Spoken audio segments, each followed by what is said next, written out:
एक भगवान के परम भक्त थे, नारायण दास उनका नाम था। बहुत ध्यान से सुनना। नारायण दास जी को भी वृंदावन से बहुत प्रेम था, और वृंदावन का प्रेम उन पर ऐसा चढ़ा कि वो गोपी भाव में रहने लगे। और कैसा गोपी भाव? श्रृंगार कर लेते, बिंदी लगा लेते, मांग में सिंदूर भर लेते, बड़े बड़े केश कर लिए थे, पैरों में नूपुर पहनते, हाथों में चूड़ियां पहनते और लहंगा पहन करके और बढ़िया सुंदर श्रृंगार करके किसी के सामने नहीं जाते थे। अपने गोपाल जी उनको तैयार करके, उनका श्रृंगार करके उनका भोग लगा के उनके सामने नाचते थे अपने ठाकुर जी के आगे, और किसी को नहीं दिखाते थे, बस अपने ठाकुर जी को दर्शन कराते थे। नाचते थे, गाते थे, रिझाते थे, और फिर नाचते नाचते फिर प्रसादी सिद्ध करते, प्रसादी सिद्ध करके फिर राजभोग करा देते, ब्यारू करा देते, कलेऊ करा देते, ठाकुर जी के अष्टाम लीला करते, अष्टयाम भोग धराते, लेकिन नृत्य और गायन ये दो सेवा नहीं छोड़ते थे। लेकिन धीरे धीरे वैष्णवों ने उनको देखना, ढूंढना शुरू कर दिया। लोग उनकी कुटिया में जाने लगे, तो वैष्णवों को तो वो बैठने देते थे, बोले आप सब तो ठाकुर जी के समान हो, आपके सामने तो मैं नाच सकता हूं। सब लोग इधर देखो, ध्यान से, आवाज आ रही है हमारी? नृत्य कर रहे थे। नृत्य की ख्याति ऐसी हुई कि एक बार एक बहुत श्रेष्ठ नृत्य करने वाला व्यक्ति आया, और उसको किसी ने कहा कि भाई हमारे यहां एक साधु हैं, वो किसी के आगे नृत्य नहीं करते, ठाकुर जी का एक बार उनके नृत्य देख लो आप। तो बहुत बड़े नृत्य करने वाले ने जब उनका नृत्य देखा तो वो बोला कि महाराज मैं बड़े बड़े दरबारों में जाकर के नृत्य करता हूं, ऐसा नृत्य मैंने आज तक नहीं देखा। सब लोगों ने कहा बोले भैया ये ठाकुर जी के लिए नृत्य करते हैं। लेकिन उस नृत्य करने वाले ने किसी बादशाह को खबर करा दी कि वृंदावन में एक महात्मा है, और बोले वो गोपी बनकर के अपने ठाकुर जी के आगे नृत्य करते हैं और गाते हुए नृत्य करते हैं, ऐसा नृत्य मैंने आज तक नहीं देखा। बादशाह के तो मन में आ गई कि मुझे उनका नृत्य देखना है, और प्राचीन काल के राजाओं के मन में आ जाए और वो ना मिले तो वो तो मारने तक आतुर हो जाते थे। उन्होंने अपने सैनिकों को भेज करके कहा कि आपको नृत्य करने के लिए बादशाह ने बुलाया है, या तो चलिए, और अगर आप इनकार करोगे तो आपकी कुटिया जला देंगे, आपके ठाकुर जी छीन लेंगे, और फिर कभी नृत्य करने लायक बचोगे नहीं। ऐसी स्थिति पड़ गई। रोने लगे अपने ठाकुर जी के आगे, बोले नाथ मेरा नृत्य किसी और को रिझाने के लिए नहीं है, कि मैं कैसी स्थिति में आपने डाल दिया हूं। अगर जाता हूं तो मेरा नृत्य, मैं नृत्य को प्रसाद के रूप में प्रस्तुत करता हूं, वो झूठा हो जाएगा। कोई और अगर उसका आस्वादन करेगा तो वो फिर उच्छिष्ट हो जाएगा, और उच्छिष्ट वस्तु आपको कैसे पधराऊंगा दोबारा। और यदि नहीं जाता हूं तो कुटिया जला देंगे, आपको छीन लेंगे, राजा है ताकतवर है, उसके आगे मेरी चलेगी नहीं। रात भर रोते रहे अपने ठाकुर जी के आगे। इतने में ठाकुर जी स्वप्न में प्रकट हो गए, और स्वप्न में प्रकट होकर के ठाकुर जी बोले तुमको वहां नृत्य करने में दिक्कत क्या है? बोले मैं आपके सामने नृत्य करता हूं बस। तो बोले हमको ले चलो, हमें वहां बैठा देना, हमें देखते देखते नाच लेना, राजा को भूल जाना। तो वो कहते हैं, बोले कि महाराज वो स्थान आपके लायक नहीं है, वो राजा है, मांस भी खाता है, मदिरा भी पीता है, ना जाने कैसे कैसे उसके आचरण है, उसका स्थान कैसा है, वहां पर नृत्यांगनाएं आती हैं, ना जाने कैसे कैसे वहां पर व्यवहार होते हैं, वहां मैं अपने ठाकुर जी को लेके नहीं जाऊंगा। ये वैष्णव का स्वरूप होता है, वो अपने ठाकुर जी के आगे प्रदर्शन को आगे नहीं करता, वो अपने ठाकुर जी की सेवा के आगे एक बार को बड़े से बड़े उत्सवों का त्याग कर देगा, बड़े से बड़ी उपाधियों का त्याग कर देगा, लेकिन अपने ठाकुर जी को ऐसे ही कहीं बेक नहीं देता। बोले ये तो नहीं चलेगा, आपको लेके तो नहीं जाऊंगा मैं। तब भगवान बोले तो फिर नहीं जाओगे तो ये लोग तुम्हारे कुटिया उजाड़ देंगे। तो फिर वो बोला आप इतना भी नहीं कर सकते, तो फिर क्या बात के भगवान, आज तक मैंने आपसे कुछ नहीं मांगा, लेकिन इसका समाधान बताओ मैं कैसे करूं।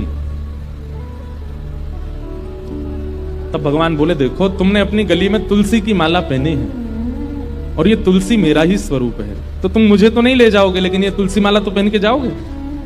इनको तुम एक सिंहासन पर पधरा देना, और इनको मेरा ही रूप मान करके, मुझे अनुभव करके, मेरा आभास करके तुम वहां नृत्य कर देना। नृत्य भी हो जाएगा, मेरे सन्मुख भी हो जाएगा, और तुम्हारा बात भी बनी रहेगी। नारायण दास जी बोले भगवान पक्का ना ये तुलसी आपका ही? बोले पक्का 110% मेरा ही स्वरूप है, जाओ। नारायण दास जी गए और राजा के यहां जाकर के बोले महाराज मैंने गले में जो ये माला पहनी है बड़ी तुलसी की, इसके लिए मुझे एक आसन दे दो, मैं इनको पधरा करके फिर नाचूंगा, नहीं तो ये तो विक्षेप डालेंगे। पधरा करके आसन पर और जैसे ही नृत्य करने लगे, उनके मन में कदापि ये भाव नहीं आया कि ये तुलसी हैं, ये केवल माला हैं। यही सोचने लगे श्याम सुंदर हैं। श्याम सुंदर विचार करके जब घूमने लगे नृत्य करते करते, तो हर घूमने के बाद एक बार देखते, और जब द्रुत गति से घूमने लगे, चक्र लेने लगे, लेते लेते लेते उनको वहां तुलसी नहीं, साक्षात सचल त्रिभंग लली श्याम सुंदर दिखने लगे। आज तक अपनी कुटिया में नृत्य किया था तो कभी ठाकुर जी ऐसे प्रत्यक्ष प्रकट नहीं हुए, लेकिन आज उस दरबार में ठाकुर जी प्रत्यक्ष प्रकट हो गए। क्यों? उनकी भावना से रीझ करके ठाकुर जी प्रकट हो गए। और जैसे ही ठाकुर जी प्रकट हुए, वो चक्र लेते लेते लेते लेते लेते वहीं उन्होंने प्राण त्याग दिए और ठाकुर जी में विलीन हो गए। नारायण दास कहने का अभिप्राय क्या? वृंदावनियों को और वृंदावन भजने वालों को कई बार व्यवहार प्रधान नहीं होता। उनके लिए धर्म प्रधान नहीं है, उनके लिए अर्थ प्रधान नहीं है, उनके लिए काम प्रधान नहीं है, उनके लिए मोक्ष भी प्रधान नहीं है, उनके लिए केवल प्रेम प्रधान है। हमारे आप लोग जाएंगे तो आप क्या कहेंगे? कहां जा रहे हो? बोले बरसाने जा रहे हैं राधा रानी का दर्शन करने। लेकिन अगर कोर ब्रजवासी से पूछोगे कहां जा रहे हो? बोले बरसानो जा रहे हैं लाडली जी को दर्शन करवे। क्या बोलेंगे? लाडली जी। क्यों? प्रेम प्रधान हो जाता है। वहां पर भगवत तत्व की बात नहीं करते। कोर वृंदावनवासी से पूछोगे, आपसे पूछे कहां जाओ? राधा रमन जी दर्शन करने जा रहे हैं। पर बिल्कुल वृंदावनवासी होगा तो बोलेगो श्री लालजू को दर्शन करवे जा रहे हैं। और एक और बात बताऊं, और ज्यादा उपासक वृंदावन के, वो क्या बोलेंगे? श्री जी को दर्शन करवे जा रहे हैं। श्री जी, हमारे वृंदावन में ठाकुर जी को भी श्री जी बोलते हैं, किशोरी जी को भी श्री जी, ठाकुर जी को भी श्री जी। श्री जी बोलते हैं तो समझो युगल का नाम बोला गया है, अकेली किशोरी जी नहीं है श्री जी। श्री जी माने ठाकुर जी और किशोरी जी दोनों। श्री माने राधा रानी और जी कौन है? बोले लाल जी, श्री जी। वृंदावन में प्रेम प्रधान है, धर्म अर्थ काम और मोक्ष नहीं है। वेद व्यास जी महाराज को नारद जी महाराज यही बात समझा रहे हैं कि नारद जी, व्यास जी, आपने जितने भी ग्रंथ लिखे हैं सब में धर्म अर्थ काम और मोक्ष की प्रधानता बताई है, आपने अभी तक प्रेम की प्रधानता नहीं बताई, इसलिए आपका मन अशांत है। अगर आपको किसी से प्रेम है और कहीं ना कहीं उसका प्रभाव आपको आकर्षित कर रहा है तो उसको प्रेम नहीं, उसको आकर्षण कहते हैं। प्रेम तो स्वभाव से होता है। और एक और बात कहें, जहां प्रेम होता है ना, वहां स्वभाव कैसा भी हो वो प्रिय लगता है, अच्छा लगता है। अब भाई दुनिया की माताओं के बालक होते हैं, किसी के सुंदर होते हैं, किसी के मोटे होते हैं, किसी के पतले होते हैं, किसी के छोटे से होते हैं, किसी, लेकिन मां को अपना बालक जैसा भी अच्छा लगता है, चाहे वो काला है, चाहे वो गोरा है, मोटा है, छोटा है, पतला है, सूखा है, बीमार है, ठीक है, लेकिन मां को वो प्रिय ही लगता है, क्योंकि उसका प्रभाव, उसका बाह्य रूप मां को आकर्षित नहीं करता, मां का हृदय जुड़ा होता है बालक से। ठीक वैसे ही हे व्यास जी महाराज, आपने जितने भी ग्रंथ लिखे हैं उनमें प्रभाव का वर्णन किया है, और प्रभाव से आसक्त करने वाले लोग तो रीझ जाएंगे, लेकिन प्रेमी लोग नहीं रीझ पाएंगे। आपने जितने भी ग्रंथ लिखे हैं, इन ग्रंथों को सुन करके, पढ़ करके कामनाओं की पूर्ति करने वाले लोग रीझ जाएंगे, यज्ञ अनुष्ठान करने वाले लोग रीझ जाएंगे, फल की प्राप्ति करने वाले लोग रीझ जाएंगे, लेकिन जिनका जीवन धन केवल प्रेम है वो कैसे रीझेंगे? उनके लिए तो आपको स्वभाव बताना पड़ेगा ठाकुर जी का। हमारे ब्रज में कहें, लाला तू भगवान है। ठाकुर जी बोले, काय को मधुमंगल तू ये काय को पूछ रहा? बोले ना ना, हमने ऐसी सुनी है कि जब गर्गाचार्य जी आए ना तो वो कह के गए कि यशोदा मैया तुम्हारो लाला नारायण समान गुण ही है, और तेरी हरकतनते हुए ऐसा लगे कि तू कहीं भगवान तो ना है।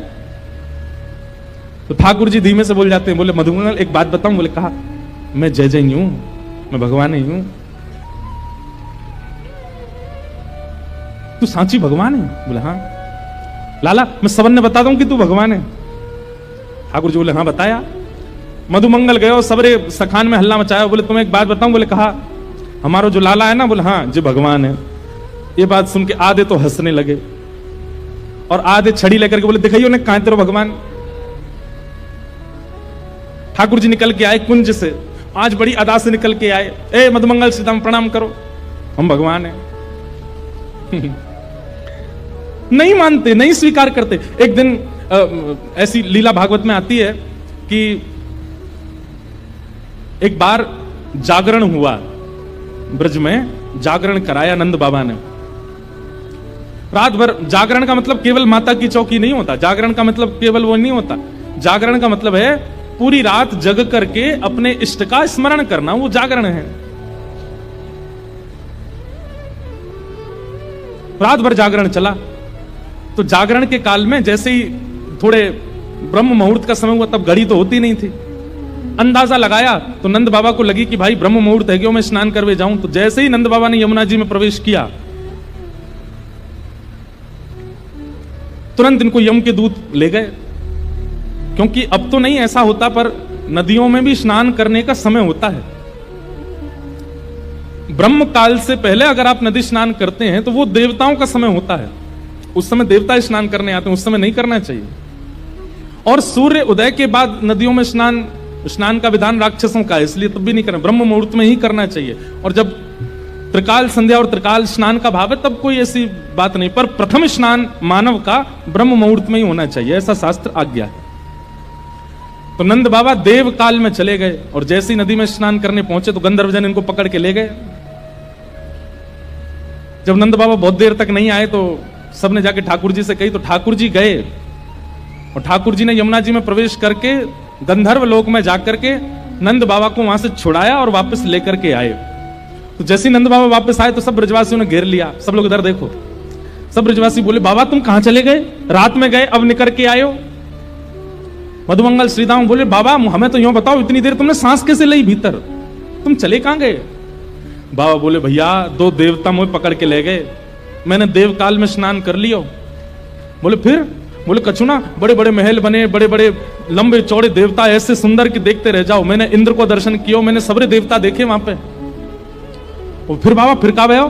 बोले इतने में ही लाला आयो, और जैसे ही लाला आयो, लाला की आती सब या को प्रणाम करने लगे, सब या के चरण में नतमस्तक है गए, सब या की बलियां लेने लगे, गंधर्वजन या की आरती करने लगे।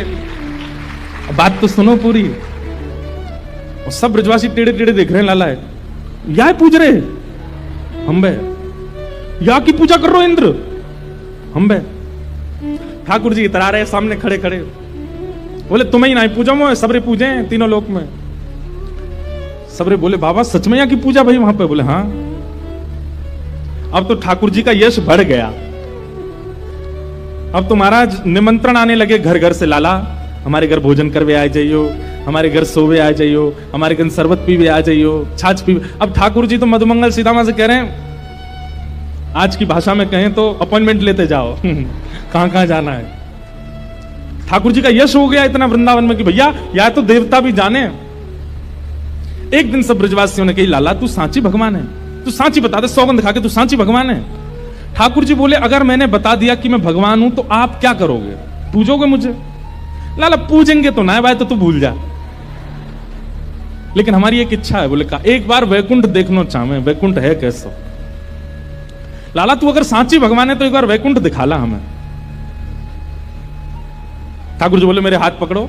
सब रे ग्वाल बालन ने ठाकुर जी के हाथ पकड़े, बोले नेत्र बंद करो। जैसे ही नेत्र बंद किए, अंतर ध्यान, सब ग्वाल वालों को लेकर के ठाकुर जी को सीधे वैकुंठ पहुंच गए। हाँ भाई सबरे नेत्र खोलो। जैसे ही नेत्र खोले तो विशाल स्वर्ण का किवाड़ लगी है और जय विजय राजा, जय विजय द्वारपाल खड़े हैं।